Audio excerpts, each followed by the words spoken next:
¿Alguna vez te has sentido inmerso en una conversación o un debate donde, a pesar de haber expresado cada pensamiento y cada argumento, te retiraste con una sensación abrumadora de vacío o derrota? Quizás te has encontrado con ese nudo opresivo en la garganta, sintiendo que cada palabra pronunciada te alejaba progresivamente de tu propio centro de poder. Es posible que tu entorno esté poblado por individuos que dominan el espacio con su voz, interrumpiendo, ridiculizando y proyectando una arrogancia que disfrazan de confianza inquebrantable. Y, en lo más profundo de tu ser, es probable que hayas asumido que el silencio era un signo inequívoco de debilidad, que abstenerse de defenderte equivalía a rendirse y que la ausencia de reacción significaba una derrota tácita. Pero, ¿y si te revelara que esta percepción es una mera ilusión? ¿Qué pasaría si el verdadero epicentro del poder nunca residiera en la sonoridad de las palabras, sino en su elocuente ausencia? Nietzsche, una figura a menudo incomprendida en la historia del pensamiento, discernió una verdad que pocos poseen la valentía de reconocer en aquellos que se prodigan en exceso verbalmente.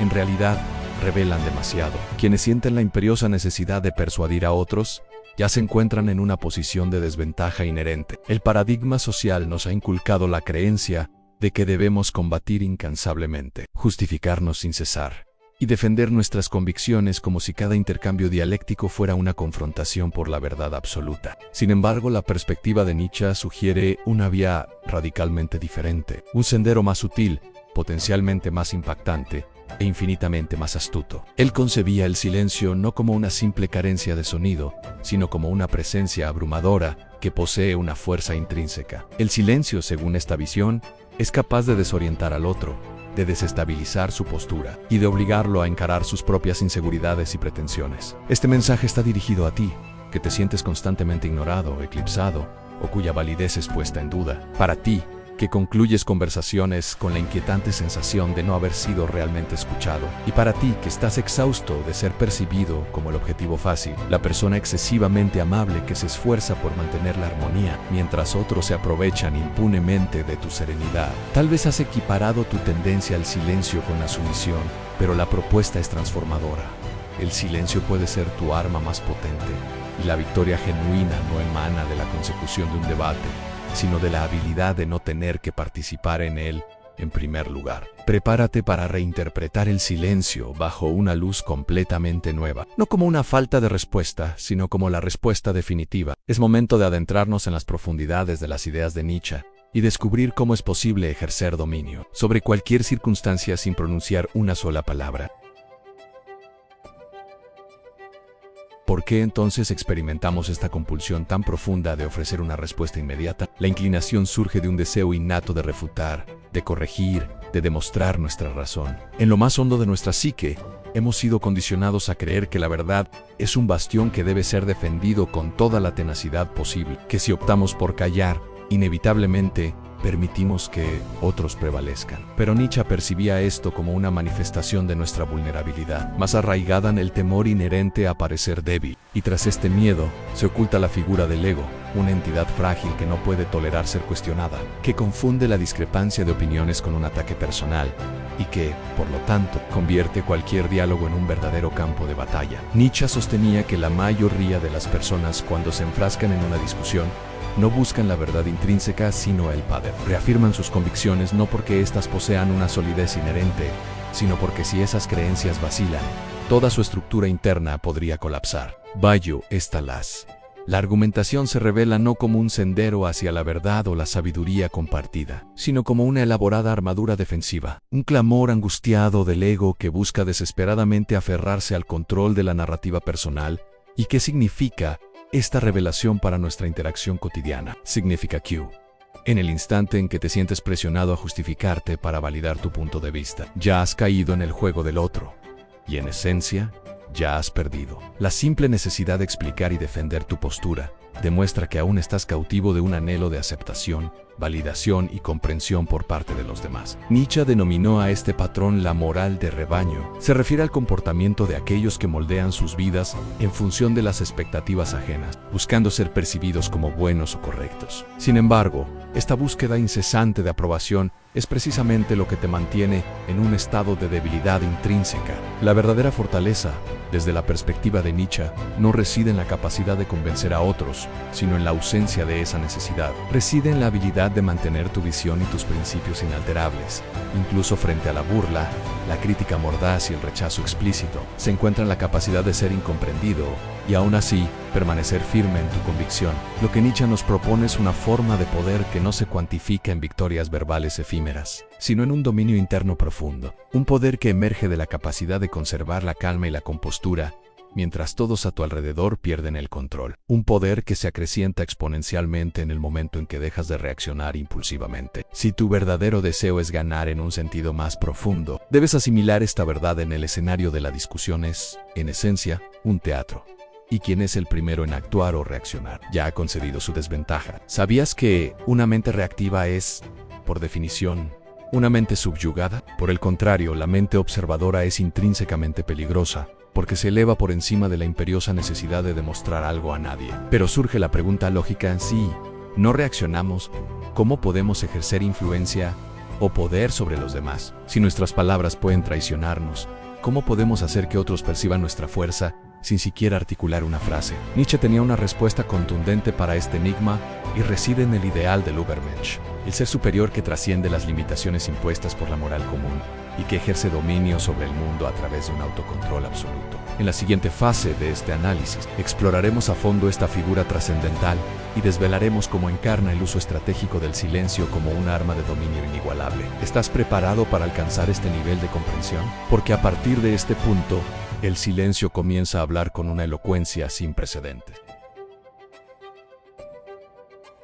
El Übermensch, la encarnación del silencio poderoso. Nietzsche no elaboró su filosofía para aquellos que se deleitan en la debilidad. Sus escritos estaban destinados a esos pocos individuos que poseen el coraje inquebrantable de mirar hacia su propio interior, de confrontar su miseria inherente y en un acto de alquimia personal transformarla en una fuente inagotable de fortaleza. Para él, las vidas humanas comunes están irremediablemente atrapadas por las convenciones sociales, por un moralismo restrictivo y por una necesidad constante y voraz de la aprobación ajena. Pero existe una categoría diferente de ser humano, una estirpe rara y, para el común, peligrosa. Este superhombre o Übermensch, como Nietzsche lo concibió, no se define por su reactividad al mundo exterior. Al contrario, este ser moldea el mundo a su propia imagen y semejanza, y lo más asombroso es que, con frecuencia, logra esta proeza en un estado de completo silencio. El Übermensch no siente la necesidad de imponerse en debates triviales, ni se involucra en los juegos emocionales de baja estofa. Su modus operandi es observar con agudeza, comprender con profundidad, y elegir con suma cautela cuándo expresar una palabra y, crucialmente, cuando permanecer en silencio absoluto. Ha comprendido una verdad que la mayoría ignoran: el silencio es, en sí mismo, una forma de lenguaje. Un lenguaje que no busca convencer con argumentos, sino que, por su mera existencia, impone una presencia innegable. El silencio del Übermensch no es un vacío, es una amenaza velada, una manifestación de autoridad, el resonar imponente del autodominio total. Mientras otros se desgañitan en gritos, él ejerce respeto con la intensidad de su mirada. Mientras otros se ensarzan en elaboradas explicaciones, él se limita a observar y con su serena calma revela las debilidades intrínsecas de quienes lo rodean. Su silencio actúa como un muro infranqueable. Aquellos que se encuentran al otro lado, desesperados por descifrar lo que se esconde detrás de esa quietud, cometen errores, divulgan información innecesaria y pierden su equilibrio emocional. Este silencio es vital entenderlo. No es sinónimo de pasividad, es el control absoluto y consciente de la propia energía, una economía estratégica de cada movimiento. El Übermensch comprende que cada palabra proferida es una estrategia revelada, y cada reacción emocional es la exposición de un punto vulnerable. Por esta razón permanece en silencio, no porque carezca de algo que decir, sino porque no necesita decir nada para validar su existencia o su poder. Ha superado la imperiosa necesidad de demostrar algo a alguien. Su mera presencia ya comunica su fortaleza, y más aún, provoca una profunda inquietud, porque su silencio obliga a los demás a introspeccionar, a confrontar su propio ruido interno y sus inseguridades. En una sociedad saturada de ruido constante, aquellos que dominan el silencio son, en efecto, los verdaderos soberanos. Nietzsche visualizó al Übermensch como un ser que tiene la audacia de forjar sus propios valores, sus propias normas de conducta y su propia moralidad, trascendiendo las imposiciones externas. No depende en absoluto de la validación de nadie, y precisamente por eso es temido. Nada desestabiliza más a una persona que un individuo que no puede ser manipulado por el sentimiento de culpa, por el miedo o por la necesidad de aceptación. El silencio del Übermensch es, por lo tanto, un escudo impenetrable contra todos estos mecanismos de control. Y cuando decide hablar, es porque sus palabras tienen la potencia de derribar imperios enteros. La psicología de la quietud dan por qué el silencio inquieta, pero esto nos lleva a una pregunta esencial. ¿Qué factor hace que el silencio sea tan perturbador para los demás? ¿Por qué tantas personas se sienten amenazadas cuando alguien simplemente elige no reaccionar o responder? ¿Qué proceso se desencadena en la mente humana cuando la confrontación esperada es sustituida por una ausencia abrumadora de respuesta? La clave reside en la psicología profunda de la interacción humana. El silencio, en su esencia, no es meramente cuando tomas la decisión consciente de es un espejo implacable. No solo te está refleja para muchas personas, estás de hecho forzando a la otra persona a escuchar su propia voz interna, a confrontar la solidez de sus propios argumentos sin el consuelo reconfortante de una resistencia externa, y este escenario genera una profunda desestabilización. La razón es que la mayoría de las personas no hablan con el propósito genuino de expresarse, sino para protegerse, para autoconvencerse de su propia validez y para ocultar el vacío o la incongruencia que a menudo existe entre lo que verbalizan y quiénes son en realidad. Entonces, cuando tú permaneces en un silencio inquebrantable, su elaborado disfraz se desvanece por completo. La psicología social ha demostrado consistentemente que, en contextos de confrontación, el silencio se percibe de manera abrumadora como un juicio. No importa si tu única intención es escuchar. El hablante comienza a sentirse expuesto y profundamente inseguro. Porque sin tu respuesta, sin tu reacción esperada, pierde por completo el control sobre la narrativa de la interacción. El cerebro humano entra en un estado de alerta elevada. La amígdala, la región cerebral asociada al miedo y la ansiedad, se activa de forma incontrolable. La otra persona comienza a proyectar sus propias inseguridades y temores en ti. ¿Me estará juzgando en este momento? ¿Habrá percibido mi profunda inseguridad? ¿Será consciente de que estoy fanfarroneando? Y en este campo de batalla psicológico, el silencio actúa como una cuchilla invisible, que corta en lugares que nadie puede ver, pero que todos sienten con una intensidad demoledora. Mucho antes de que la psicología moderna confirmara estas dinámicas, ya se entendía que la persona promedio vive esclavizada por sus reacciones impulsivas, actúa movida por el impulso, reacciona por vanidad, y habla por el miedo visceral a ser olvidada. Sin embargo, el espíritu superior, aquel que ha alcanzado el dominio de sí mismo, permanece en un silencio consciente, porque sabe que cada palabra que pronuncia, cada reacción emocional que cede al enemigo es un grito involuntario que revela exactamente dónde atacar. Además, el silencio posee un efecto devastador y particular sobre los manipuladores. Aquellos individuos que prosperan mediante el control emocional de los demás dependen intrínsecamente de las reacciones ajenas para mantenerse en su juego de poder. Si tú no reaccionas, rompes el ciclo de manipulación y el manipulador entra en un estado de pánico descontrolado. Necesita desesperadamente tu respuesta para validar su propia postura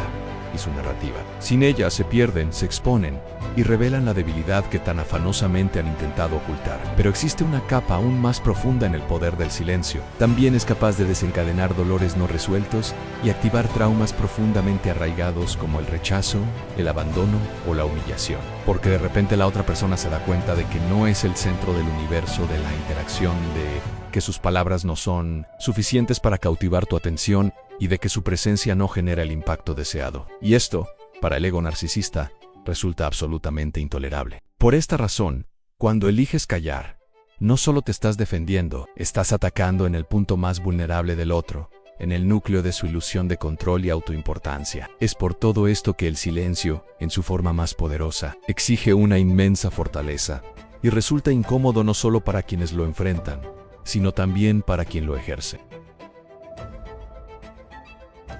El silencio estratégico, un arma de precisión. El silencio, en su manifestación más potente, va en contra de todo lo que nos ha sido inculcado desde la infancia. El impulso de reaccionar, de justificarse, pero es precisamente en esta contradicción donde reside su poder supremo, porque exige maestría, y la maestría es la verdadera expresión de poder. Ahora que comprendes cómo el silencio actúa en la mente del otro, cómo activa sus inseguridades más profundas, cómo rompe sus defensas psicológicas y cómo desenmascara sus posturas artificiosas, es momento de trascender la mera observación y convertirte en alguien que emplea esta fuerza con intención y estrategia conscientes. En la práctica, aprenderás a transformar tu silencio de un mero escudo defensivo en una cuchilla afilada de precisión, lista para desvelar la verdad en el momento menos esperado. El primer paso en este camino es aparentemente simple, pero brutal en su exigencia. Mantén la quietud cuando tu voluntad clame desesperadamente por una respuesta. Esto requiere una fuerza interior colosal, porque cada fibra de tu ser deseará reaccionar para justificarse. Anhelará demostrar que posee la razón. Sin embargo, ese deseo es un veneno sutil. Cada vez que cedes a él, revelas que todavía estás bajo el control de las opiniones ajenas, que aún te importa lo que piensen los demás, que sigues participando en su juego. El silencio genuino y poderoso nace únicamente cuando logras erradicar esa necesidad interna, cuando comprendes que no le debes explicaciones a nadie y que la verdad, su esencia, no necesita ser articulada para existir plenamente. La segunda arma esencial del silencio es la observación profunda. Mientras otros se ensarzan en discursos vacíos, se pierden en justificaciones interminables e intentan llenar cada vacío con palabras, tú te conviertes en un oyente de una categoría superior. No escuchas como quien espera impacientemente su turno para hablar. Escuchas con la atención de un cazador sigiloso, percibiendo cada movimiento de la presa en el denso bosque. Captas los miedos ocultos entre líneas, las sutiles contradicciones en sus argumentos, las inseguridades disfrazadas de una arrogancia desmedida, y almacenas toda esta información invaluable porque cuando decidas hablar, si es que decides hacerlo, tu intervención será quirúrgica, precisa y ejecutada con el dominio de quien conoce a la perfección el territorio emocional del otro. La tercera arma es el tiempo. Aprende a permitir que el silencio se prolongue, que perdure más allá de lo socialmente cómodo. La pausa en este contexto se convierte en un elemento de tensión, y la tensión es una poderosa manifestación de control. Mientras la otra persona habla, espera impacientemente tu reacción, y esta no llega. Experimenta un colapso interno gradual. La incomodidad se intensifica y su mente comienza a llenar ese vacío con suposiciones, miedos y paranoia. Una simple mirada tuya, acompañada de una quietud absoluta, puede generar un impacto mucho mayor que 10 frases elocuentemente formuladas. La cuarta arma fundamental es la imprevisibilidad. Cuando dominas el silencio de esta manera, te vuelves intrínsecamente impredecible, y lo impredecible siempre genera temor y respeto. Las personas no saben qué esperar de ti, y cuando carecen de esa previsibilidad, pierden su ventaja estratégica. Se vuelven cautelosos, comienzan a medir cada palabra que pronuncian. En este punto, inviertes por completo la lógica reactiva de la interacción, te conviertes en el centro gravitacional de la conversación. El silencio, en esta acepción, no es ausencia, es dominio puro. Pero es crucial tener precaución a no confundas este silencio poderoso con pasividad. Nietzsche nunca fue un defensor de la debilidad. El silencio del que hablamos aquí es un acto activo, cargado de intención y propósito. No te estás conteniendo por miedo, te estás preparando o eligiendo el momento preciso y posicionándote con una fuerza que no necesita manifestarse ruidosamente para ser sentida. Y cuando el momento exacto llega, el instante en que el silencio ya ha comunicado todo lo necesario, entonces puedes pronunciar una sola frase, un comentario incisivo y preciso, algo que pone fin a la discusión. No porque esa frase sea más fuerte en volumen, sino porque es más verdadera, más profunda y, en última instancia, innegable.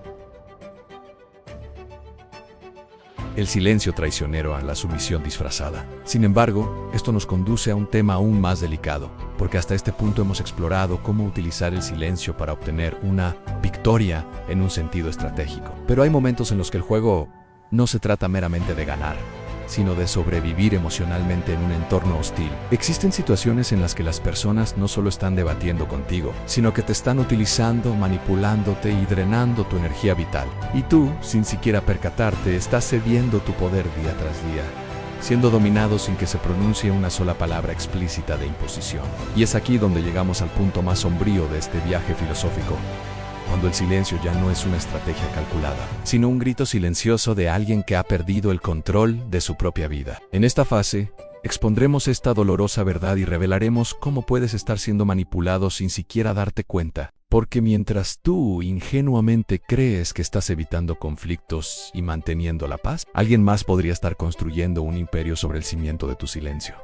Nietzsche ya lo sabía, ¿Hay algo más perverso que ser silenciado a la fuerza? Sí, lo hay en ser condicionado a pensar que el silencio es tu única opción viable, a creer que tragarte la ira, ceder constantemente en las discusiones y evitar el conflicto a toda costa son sinónimos de madurez, o que mantener la quietud es una señal de equilibrio y serenidad. Pero, ¿y si te dijera que esta creencia es en realidad una trampa meticulosamente diseñada? Muchas veces, este tipo de silencio no es sabiduría, es, en su esencia, sumisión disfrazada de virtud. Nietzsche percibió esto con una brutal claridad en lo que a menudo denominas paz no es más que tu rendición domesticada. ¿No has notado cómo ciertas personas se aprovechan sistemáticamente de tu calma inherente, de tu predisposición a escuchar sin juzgar, de tu tendencia a pasar por alto ofensas menores para evitar la confrontación? Cómo imponen sus ideas sin resistencia, cómo ocupan espacios que te pertenecían por derecho y tú resignado los permites, cómo te convencen de que la lucha no vale la pena, de que es preferible mantener una armonía superficial, de que no es para tanto. La cruda verdad es que estás pagando un precio exorbitantemente alto por esta paz ilusoria, y lo más devastador es que está siendo utilizado de manera deliberada por aquellos que han comprendido que, bajo ninguna circunstancia, reaccionarás. Nietzsche acuñó el término moral de los esclavos. Este concepto se refiere a un sistema de valores construido por los individuos débiles con el propósito de sobrevivir en un mundo dominado por los fuertes. Es la moral de la resignación de la culpa por ser inherentemente amable, un código invisible que te adoctrina a anularte a ti mismo, a empequeñecer tu propia valía, a conformarte con menos y paradójicamente a sentirte virtuoso por ello. Pero como ya se ha dicho, Nietzsche no escribió para aquellos que se resignan dócilmente. Sus textos fueron dirigidos a aquellos que tienen la audacia de romper estas cadenas autoimpuestas, a quienes se dan cuenta de que están siendo instrumentalizados y finalmente deciden dejar de participar activamente en su propia sumisión. Cuando aceptas este tipo de silencio, el que te consume desde el interior, estás, sin darte cuenta, entregando tu poder personal. Estás siendo moldeado y definido por las expectativas y los deseos de los demás. Dejas de ser quien realmente eres para convertirte en lo que otros necesitan que seas. Y esto es diametralmente opuesto a lo que Nietzsche denominaba la voluntad de poder, porque la verdadera voluntad de poder no se manifiesta en gritos o en la dominación de los demás. Es, fundamentalmente, la dominación de uno mismo, la recuperación soberana del control de tu propia narrativa existencial. Es elegir el silencio no por miedo, sino porque has llegado a un punto en el que no le debes explicaciones ni validación a nadie. Este silencio de sumisión debe ser erradicado. En su lugar debe emerger el silencio de la presencia auténtica, aquel que no se doblega ante la presión, que no se humilla por complacer, que no se disculpa por el simple hecho de existir. El silencio que se alza impasible en medio del caos y que, sin pronunciar una sola palabra, altera drásticamente el curso de la situación. Este es el silencio que Nietzsche habría respetado profundamente, el silencio del individuo que se ha convertido en dueño absoluto de sí mismo. El renacer a la presencia encarnando al Übermensch como... Entonces, ¿se puede alcanzar este nivel trascendental de dominio personal? ¿Cómo se logra la transición de ser un mero objeto de manipulación a ser el auténtico dueño de uno mismo, a imponer una autoridad innegable incluso en el silencio más absoluto? La respuesta se halla en la figura más potente de la filosofía de Nietzsche, el Übermensch. Ya hemos discutido su concepto. Ahora, es el momento de desentrañar el camino para convertirte en uno de ellos. El mundo contemporáneo no necesita más oradores vacíos. Necesita a aquellos que dominen el arte del silencio y que tras de él reinen con una autoridad indiscutible. Hemos llegado al punto culminante de esta exploración y ahora es imperativo que asimiles una verdad con la máxima claridad posible. El silencio no es una mera ausencia. No es un vacío. No es un simple espacio entre frases. El verdadero silencio es presencia pura.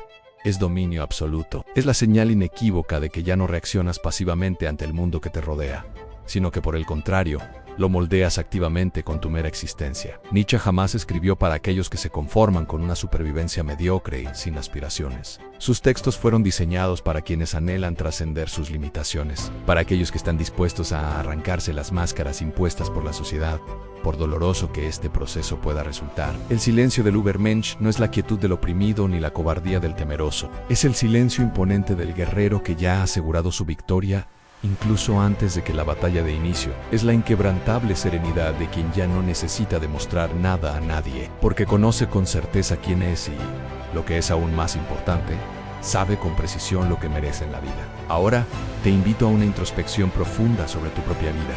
¿Cuántas veces has guardado silencio por miedo irracional, por culpa autoimpuesta, por el simple temor a incomodar a los demás? ¿Cuántas veces has permitido que otros decidan por ti, que hablen en tu nombre, que pisoteen tu verdad más íntima? Basta ya. Nietzsche afirmaría que vivir de esta manera es una afrenta a la existencia misma, que aceptar este tipo de silencio es una traición flagrante a tu propio ser. A partir de este instante tu silencio debe adquirir una nueva resonancia, un tono diferente. Necesita dejar de ser un escape pasivo y transformarse en un grito invisible de autoridad, en un límite innegociable, en una afirmación rotunda de quién eres. Porque quién eres, incluso si nadie a tu alrededor te comprende, necesita ser vivido plenamente. Y eso, sin duda, requiere una valentía inmensa.